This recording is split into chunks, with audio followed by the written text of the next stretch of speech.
edge. Ida takes the reins of the chair to push. Propped in the chair is what is left of Elizabeth's once fearsome and terrifying Zeta, Albert Gottlieb. Once one of the richest men in Atlanta, before he was far eclipsed by the founders of Home Depot. Bubby Ida is stopped every few inches by well-wishers. Then she comes face to face with Zeta Albert's doppelganger, a tiny thread of a boy curled into a wheelchair, whom I at first take for Stephen Hawking before recognizing Jeffrey Wolfe, who I did not know was still alive. I heard that Elizabeth's grandfather had had a stroke. I was always scared of Zeta Albert growing up. They had an overly chlorinated swimming pool, the only one we had access to before the neighborhood ones opened up, so we would congregate there in May and swim until our eyes turned red. Bubby Ida had installed a slide, obviously for the use of children, and she made us sandwiches with the crusts cut off. But if you dripped water into the house or splashed the plants in the planters, Zeta Albert would yell. Now he is confined to a wheelchair, his skin ashen and his eyes bruised. I feel pity for him and want to look away, and with the quick drop of my head, eyes shifted to the side with a sudden fascination for something on the ground, I recognize a move people have made in response to my appearance.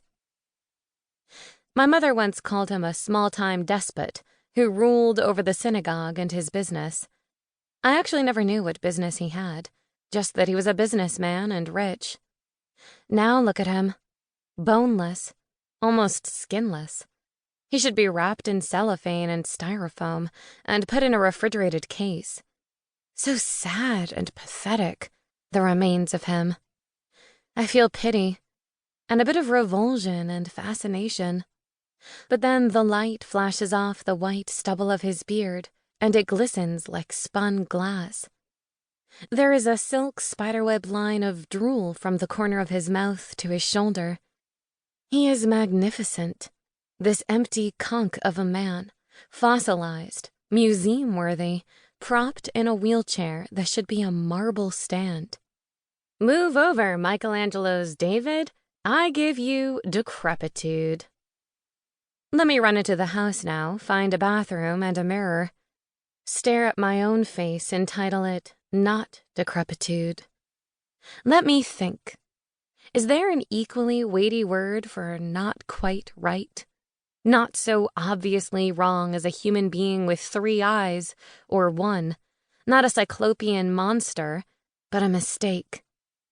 I give you abnormality, anomaly, deviance, oddity. Portrait of the artist as a high school loser. I had a port wine stain covering half of my left cheek, encircling my left eye like a claw, extending down my neck, and, no, to all the people who have asked or imagined, not touching the breast. Because of the port wine stain, I had a limp. The blood vessels erupting on my face were buried in my leg, but they made the right leg fatter and longer than the left. It was corrected in childhood with a surgery that involved breaking and fusing my femur. I spent the summer between 1st and 2nd grade recovering from the surgery.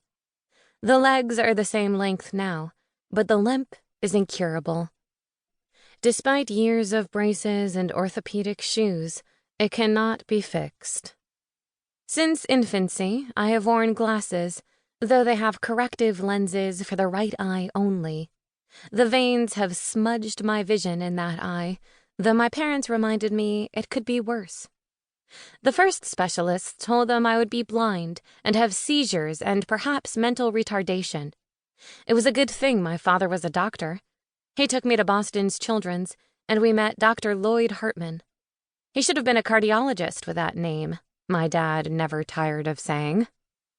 Dr. Hartman told my parents I would not be retarded and I would not be blind, but there was no fixing the port wine stain. It went too deep. My baby pictures are hideous. I was a fat, multicolored gargoyle with an eye patch and a swollen cheek. One day, I tore the pictures out of the photo album, ripped them to shreds, and threw them away.